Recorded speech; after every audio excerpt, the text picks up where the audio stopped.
Assalamualaikum warahmatullahi wabarakatuh. Waalaikumsalam warahmatullahi wabarakatuh. Bismillahirrahmanirrahim. Alhamdulillahirabbil alamin. Wassalatu wassalamu ala asrafil anbiya wal mursalin Sayyidina wa nabiyyana Muhammad wa ala alihi wa sahbihi ajma'in. Pertama-tama marilah senantiasa kita panjatkan puji syukur kita kepada Allah Subhanahu wa taala atas segala limpahan rahmat dan hidayah daripada Allah Subhanahu wa taala. Dan tak lupa salawat dan salam semoga selalu tercurah kepada Nabi kita Nabi Muhammad Rasulullah sallallahu alaihi wasallam beserta sahabat, kerabat, keluarga beliau hingga yaumil akhir. Terima kasih kepada Bapak Ibu sekalian yang telah hadir di pengajian kita malam hari ini, yang telah meluangkan waktu dan kesempatannya berhadir di majelis kita. Adapun malam hari ini masih daripada nukilan kitab klasik, daripada kitab Ma'rifat, khususnya daripada orang Banjar atau ulama arif billah Banjar. Yang mana kemarin adalah tentang sifat 20 yang perlu kita ketahui, yang perlu kita pahami sebelum kita belajar masalah ilmu ma'rifat ataupun ilmu ketuhanan. Jadi sifat 20 ini dasar utama, fondasi dasar diri kita sebelum kita melanjut ke jenjang berikutnya, yaitu belajar tentang ilmu ma'rifatullah atau mengenal Allah Subhanahu wa ta'ala. Nah, dalam bahasa tauhid, ada istilah tauhid yang namanya keesaan Allah Subhanahu wa ta'ala. Di dalam keesaan Allah Subhanahu wa ta'ala itu ada yang namanya tauhidul sifat, yaitu keesaan sifat-sifatnya Allah Subhanahu wa ta'ala. Keesaan segala sifat-sifatnya Allah Subhanahu wa ta'ala. Jadi maksud keesaan itu adalah hanya sifat Allah yang ada pada hakikatnya.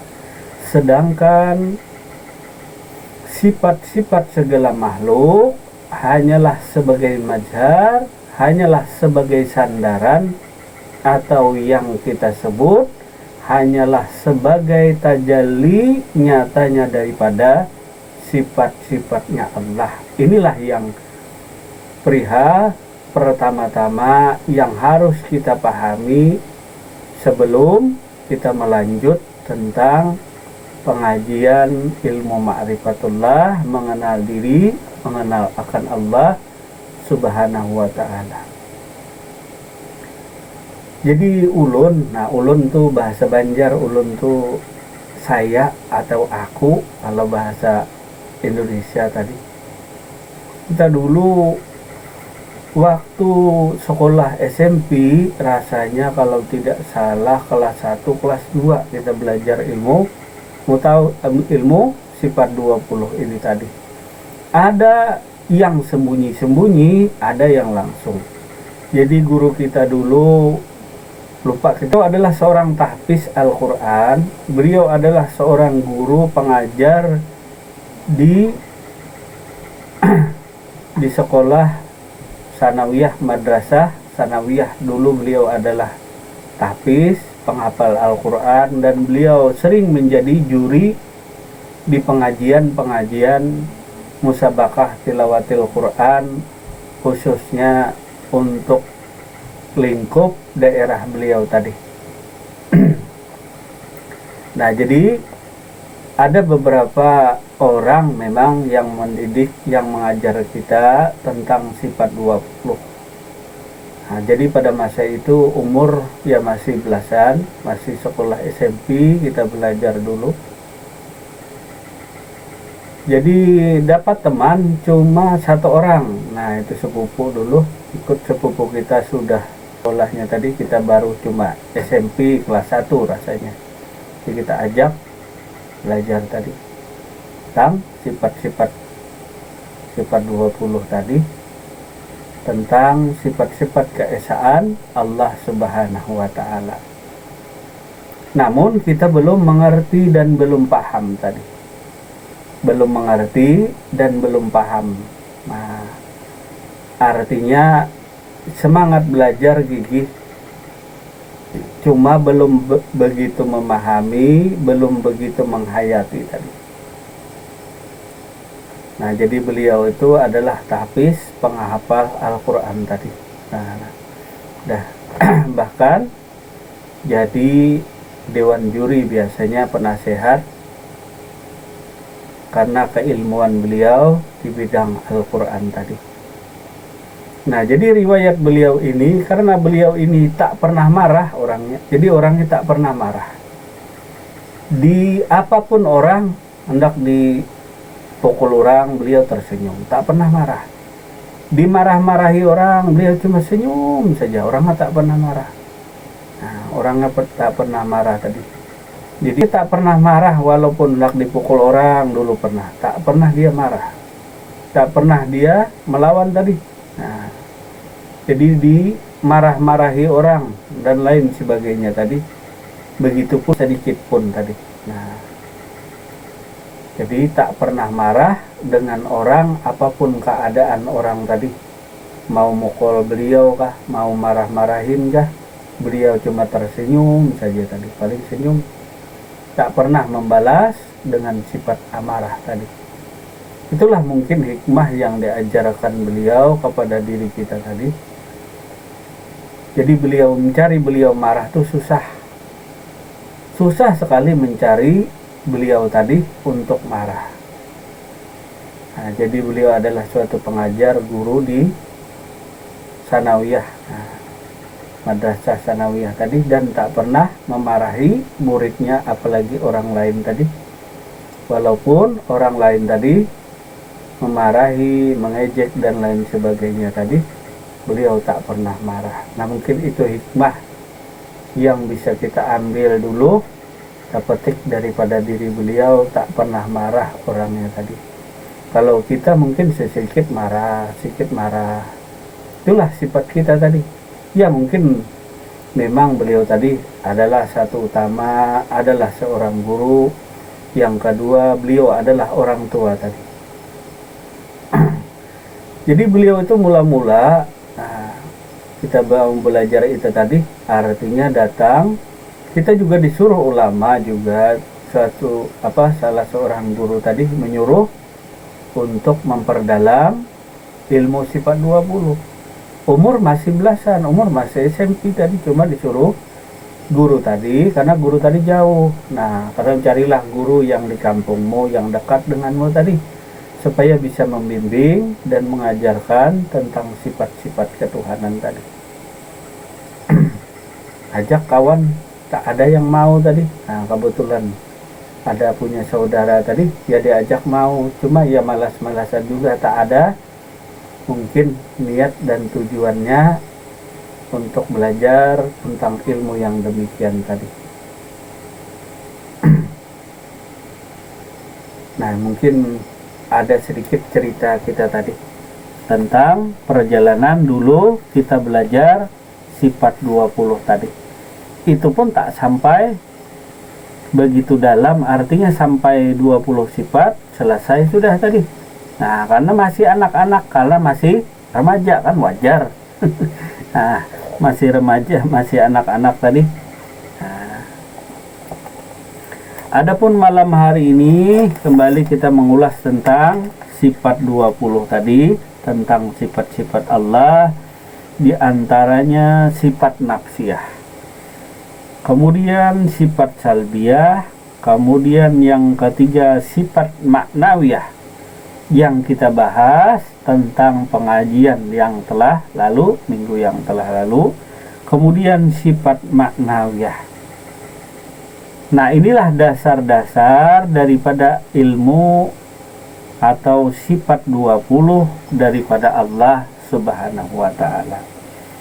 sifat nafsiyah itu yang wajib bagi zat. Jadi ini pondasi dasar kita di dalam bertauhid, di dalam beragama, di dalam kita menuntut ilmu ketuhanan. Pondasi dasarnya adalah ilmu sifat 20. Jadi guru-guru dulu tak mengizinkan kita untuk langsung belajar ilmu ma'rifatullah. Jadi guru-guru dulu makanya walaupun Buddha tadi harus belajar sifat 20 dulu. Nah, guru tadi menyuruh terlebih dahulu kepada diri kita, terlebih dahulu paham dan mengerti tentang sifat 20, yaitu tauhidul sifat, sifatnya Allah Subhanahu wa ta'ala. Karena ini pokok, karena ini dasar membangun sebuah rumah.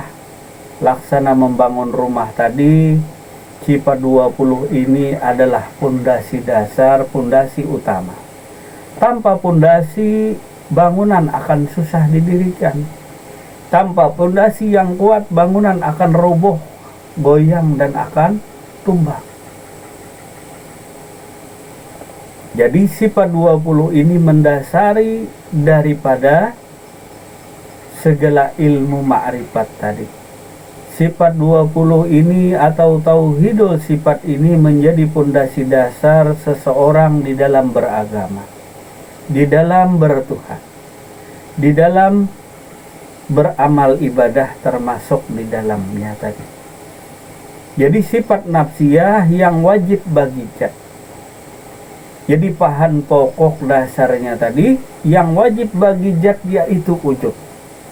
Ini sudah menjadi kesepakatan ulama tadi, ulama tauhid tentang sifat 20.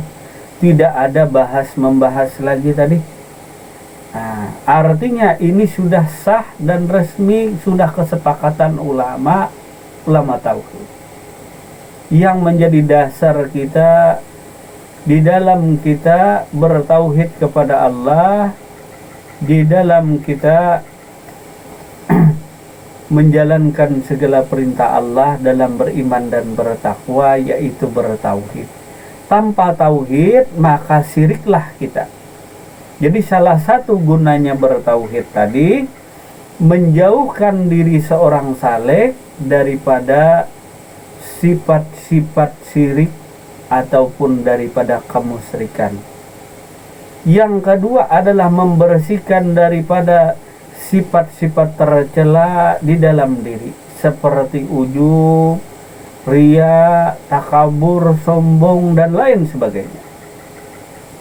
Jadi tauhid tadi sebagai pondasi dasar. Tanpa tauhid orang beribadah ada namanya syirik, ada namanya ria, adanya namanya ujub, ada takabur. Nah, jadi umur belasan itu kawan-kawan takut katanya belajar sifat 20. Nah, jadi kawan, saudara tadi ataupun kerabat ada yang kata orang banyak menangati itu apa bijak. Nah, menangati itu apa istilahnya? Melarang ya. Hah? Ya, ada yang melarang-larang tadi keluarga, katanya kamu akan gila. Sampai sekarang pun kita tak gila. Nah, tak ada gila tadi. Ya, kalau ditakut-takuti ya mungkin kalau salah sasaran mungkin ya gila. Yang gila apa? Ya, orang berkosong diri. Nah, orang berkosong diri itu kada bertauhid namanya sebenarnya tadi. Nah, jadi salah menempatkan tauhidnya tadi, seolah-olah berkosong tadi, Tuhan dijadikan kosong. Nah, inilah yang menjadi gila. Kemungkinan sebelum kita melanjut ke tentang pengkajian makrifat tadi. Nah, kalau berkosong diri, nah ini orang kosong tadi laksana orang gila ya, tak tahu diri, tak tahu apa-apa tadi. Kalau gila ke Tuhan kan jadi masalah, kata guru kita tadi. Kalau gila ke harta, gila ke dunia, lalu pinggir jalan lihat daun nangka, daun mangga, dibilangnya duit. Nah, jadi ada guru kita salah satunya tadi, beliau adalah keturunan Kesultanan Banjar tadi. Jadi kata beliau, tak masalah kalaunya gila ke Tuhan. Yang jadi masalah tuh gila ke dunia, gila ke harta. Jadi beliau ini adalah pengajar dulu di Pondok Pesantren Darussalam. Mohon maaf kita tak sebutkan namanya. Nah, jadi beliau berhenti di Pondok Pesantren Darussalam Martapura. Nah, kita lupa angkatan tahun berapa beliau tadi jadi guru tadi. Nah, jadi nyawa nangai katanya kalau sasat ke Tuhan tak masalah, tetapi kalau nyawa sasat kepikiran dunia semata-mata, nah ini namanya gila dunia. Nah, lihat daun nangka di pinggir jalan, dilihat uang, dilihat kerikil di jalan, uang saja dipikirkan, atau harta benda. Mungkin banyaklah hikmah yang kita ambil daripada orang-orang tua terdahulu tadi yang begitu berkesan, pelajaran dan pengajaran baik yang langsung maupun tidak langsung kepada diri tadi. Jadi salah satu guna daripada sifat-sifat belajar tauhidul sifat diantaranya adalah mencegah daripada yang namanya syirik, yang namanya ujub tuh memperdengarkan amal ibadah kepada orang lain, memperlihatkan amal ibadah kepada orang lain, karena ini dasarnya. Jadi kalau kita beribadah tanpa didasari tauhid, lalu kemana tujuan ibadah tadi? Lalu nanti kita tampakkan amal ibadah kepada orang lain, lalu amal ibadah bacaan Quran kita yang fasih tadi, yang bagus tadi, kita perdengarkan kepada orang lain. Sungguh tepat para ulama kita menempatkan di nomor satu pondasi daripada utama seseorang beragama tadi, agama Islam, adalah meletakkan tauhid di depannya. Begitu pula hendak belajar masalah ilmu ketuhanan atau ilmu makrifat tadi, tauhid diutamakan. Jadi sebelum beragama sebenarnya awaludin ma'rifatullah, awal agama mengenal Allah. Sebelum engkau mengenal Allah, sebelum belajar makrifat, belajar dulu sifat 20 ini tadi. Nah, begitu jatuh bangun kita dulu belajar sifat 20. Nah, artinya banyak yang parai, kata orang Banjar, atau aja banyak parai. Nah, banyak yang jong yang kita dapatkan tadi. Nah, banyak yang jong. Nah, dari satu pintu guru ke pintu guru yang lain bukan banding-membanding. Tidak. Tapi itulah hikmah yang dapat kita ambil tadi. Hikmah yang kita ambil, yang kita petik tadi. Ada punya guru-gurunya meninggal tadi dan lain sebagainya tadi. Ada yang menyerahkan ke lain, menyerahkan guru ke A tadi. Nah, karena kadang-kadang kita berupaya memaham sendiri pada waktu dulu. Nah, ini belajar sifat 20, gurunya sambil lari-lari ngajarkan tadi. Jadi yang kuasa tuh sifat Allah. Lalu dibalik yang kuasa ini adalah aku manusia. Aku manusia tadi. Lalu kita tes dulu dengan kawan tadi, diambil kapak, diambil parang. Kalau kada percaya, wah digantal tangan nih, dikapak tak mempan. Nah, inilah kelalaian seorang guru tadi kepada muridnya. Tidak diterangkan seterang-terangnya tadi. Lalu digunakan sifat 20 ini kepada diri tadi. Yang kuasa tuh adalah diri si manusia tadi. Nah, tidak ada sifat yang kuasa. Yang kuasa tadi adalah kepada diri. Kebetulan istidrat dilanjurkan oleh Allah Subhanahu wa ta'ala. Tak mempanlah parang atau kapak tadi. Nah, itulah kelalaian seorang murid tadi. Nah, dan jauh daripada pendidikan daripada gurunya tadi, cuma dikasih buku. Ada aja yang ngasih kita cuma ngasih buku sifat 20, belajar sendiri. Ya katanya cukup dengan membaca dan memahami. Cuma dikasih buku. Nah, buku sifat 20 tadi dikasih buku, suruh belajar sendiri. Kan bahasanya mudah saja, katanya, belajar sendiri. Nah, kacau muridnya tadi, kacau diri kita tadi. Gara-gara memaham sendiri tadi. Lalu coba-coba. Nah, padahal gunanya bertauhid tadi, belajar sifat 20 tadi diantaranya menjauhkan daripada sifat kesyirikan, sifat kemusyrikan, dan sifat kekafiran diri seorang saleh tadi, supaya kada syirik, supaya tidak kafir, atau dalam bahasanya supaya tidak kufur dan supaya tidak kafir kepada Allah Subhanahu wa Ta'ala. Jadi bertauhid tadi bagaimana caranya supaya diri tidak kufur kepada Allah dan diri tidak mensekutukan Allah Subhanahu wa Ta'ala. Maka pokok-pokok dasar daripada sifat 20 nih tadi. Di antaranya sifat nafsiyah yang itu yang wajib bagi jat. Jadi kalau menuntutnya loncat, belajar sifat 20 langsung tanpa didasari tauhid yang mantap, bangunannya akan roboh, bangunannya akan buyar, makin tinggi bangunannya pada diri tadi, makin tinggi Anda bangun bangunan tadi, makin tinggi ilmu tadi, maka akan tumbang dengan sendiri karena makin deras. Pondasi tidak kuat, rubuhlah tadi. Nah, artinya meloncat. Maka dari itu para arif billah tadi bertahap meletakkan segala sesuatu tadi. Tak boleh dibukakan ilmu makrifat dulu sebelum diajarkan ilmu sifat 20. Nah, jadi malam hari ini tentang ulasannya lah bejep. Nah, ulasannya tadi. Nah, supaya insya Allah minggu depan kita lanjut kepada pokok pembahasan daripada kitab klasik, kitab makrifat tadi.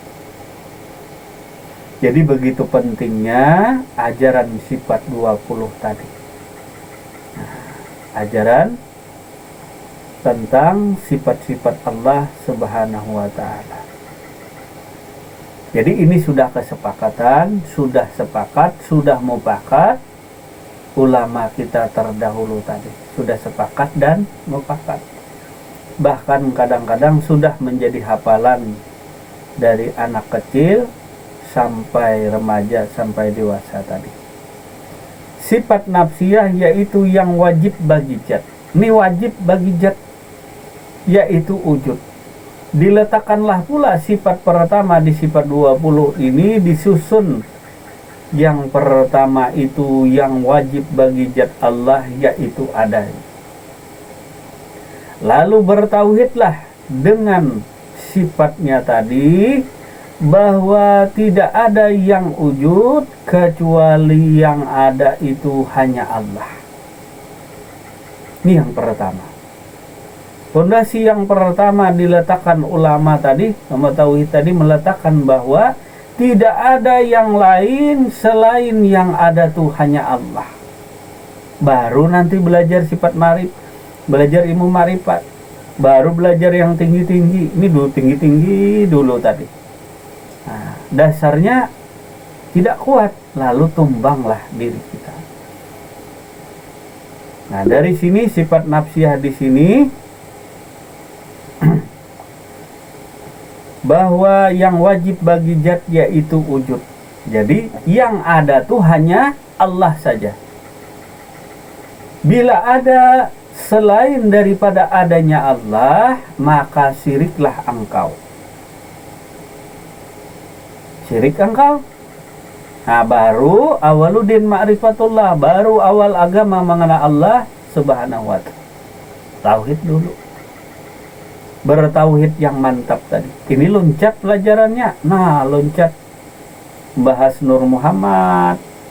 Nah, duluan bahas Nur Muhammad tadi. Nah, loncat duluan. Nah, bisalah kada roboh nanti pondasi kita. Bisalah kada buyar konsentrasi pegangan.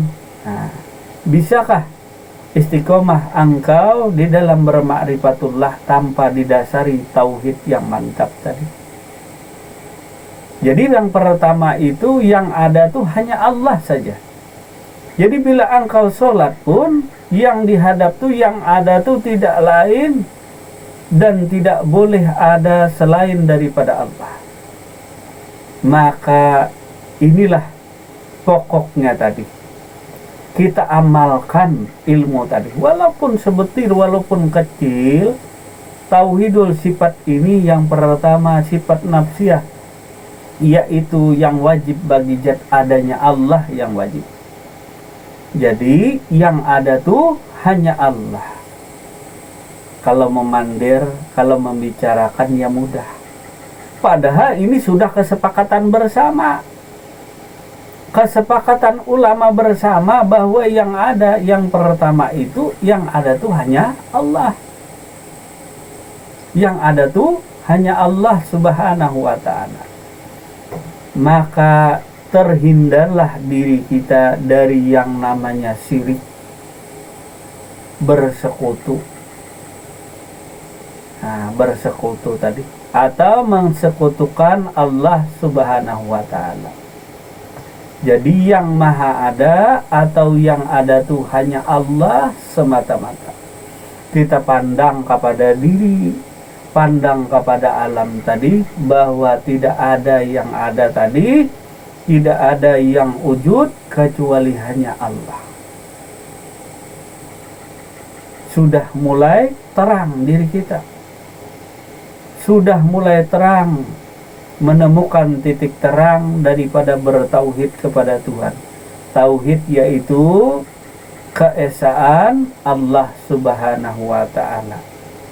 Maka malam hari ini keesaan sifatnya Allah. Jadi yang ada tuh hanya Allah saja. Ini bertauhid tadi. Tidak ada yang lain selain daripada Allah. Apakah bertahan di sini? Pertanyaannya dari Bejab, apakah bertahan di sini? Jadi semata-mata yang ada tuh hanya Allah. Lalu ada timbul pahaman, apa itu? Kalau Allah aja semata-mata yang ada, yang lain itu hanyalah sebagai mazhar, sebagai kenyataan Allah. Lalu katanya aku ini makhluk. Nah, maka diletakkan sifat tauhidul sifat kepada diri tadi. Diri makhluk tadi adanya tidak lain daripada adanya Allah. Wujud adanya Allah, itulah diri makhluk itu sendiri, tajalli. Kalau dalam bahasa umum ada yang dinamakan wujud kadim, ada yang muhadas. Yang muhadas adalah diri makhluk. Yang kadim tadi tidak lain daripada Allah subhanahu wa ta'ala. Tetapi di dalam tauhid yang ada tuh cuma satu. Yang ada tuh cuma Allah. Tidak diletakkan yang lain di dalam pahaman tauhid. Yang wujud itu hanya Allah semata-mata. Tidak ada yang wujud kecuali Allah jua. Yang ada tuh tidak lain daripada Allah subhanahu wa ta'ala. Itulah tauhid yang murni. Tauhid yang murni tadi tidak ada percampuran wujud lain selain daripada Allah. Lalu ada pertanyaan pula, apakah banyak Allah Ta'ala ini katanya? Nah, wujudnya banyak tadi. Jadi wujud Allah Ta'ala itu tidak ada benda khususnya. Wujud daripada zat Allah itu tidak ada benda khususnya. Nah, jadi Bapak Ibu sekalian, wujud daripada zat Allah itu tidak ada benda khususnya. Semua wujud hanyalah wujud Allah semata. Baru benar tauhid kita. Bila ada yang lain selain daripada Allah, buyar tauhid kita. Nah ini nanti bingung, nanti belajar selanjutnya tadi belajar ma'rifat. Karena pondasinya belum kokoh, pondasinya goyang masih. Maka dari itu benar-benar yakini tadi, benar-benar merasakan, melihat dan menyaksikan dengan mata kepala sendiri, keyakinan sendiri, bukan ujar-ujaran orang lain tadi. Nah, ada pertanyaan katanya, berarti Tuhan banyak. Nah, Allah Ta'ala banyak.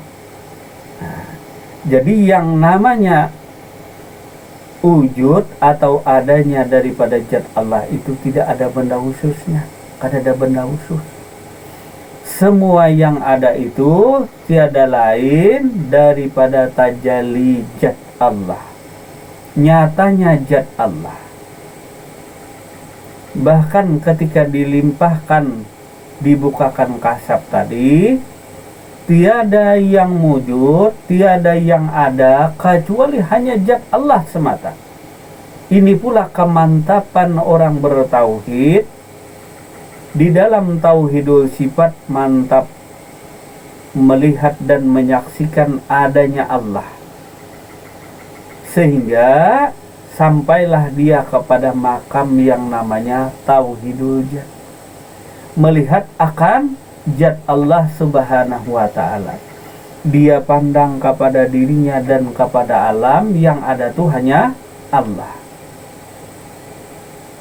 Ini pula yang terjadi kepada 4 sahabat Nabi Muhammad Rasulullah Sallallahu Alaihi Wasallam, dari Sayyidina Abu Bakar, Sayyidina Umar, Sayyidina Utsman, Sayyidina Ali.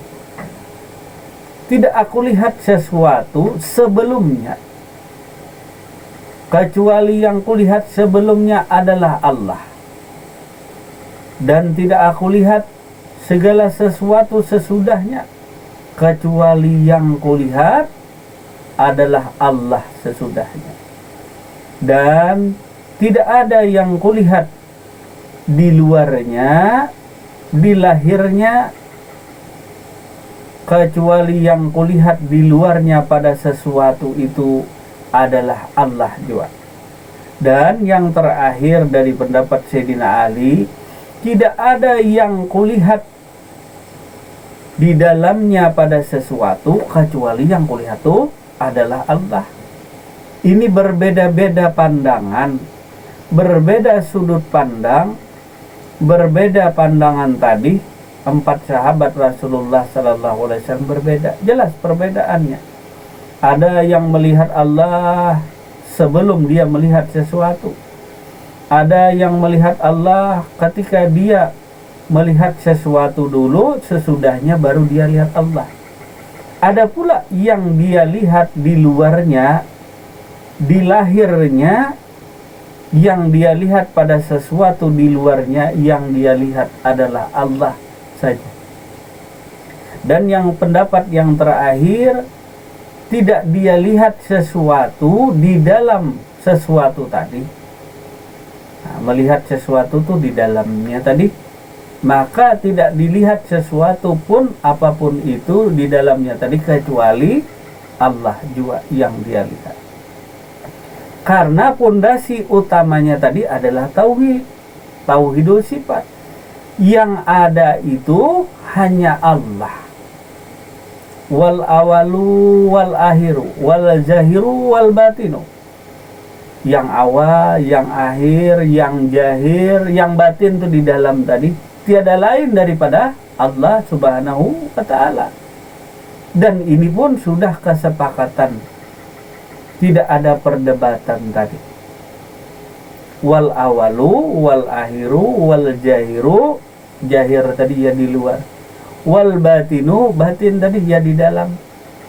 Jadi yang awal, yang akhir, yang zahir, yang batin tiada lain daripada Allah Subhanahu wa ta'ala. Inilah yang mendasari tauhid tadi. Jadi wujud Allah itu tidak ada benda khususnya. Apapun itu adalah wujud daripada Allah Subhanahu wa ta'ala. Lalu kepada diri kita ini, inilah tajalinya Allah, nyatanya Allah. Dengan adanya wujud Allah, maka adanya diri kita tadi. Karena bertajalinya Allah, karena nyatanya Allah tadi, Allah menjadi nyata kepada diri dan sekalian alam semesta beserta isinya, itu tajalli Allah.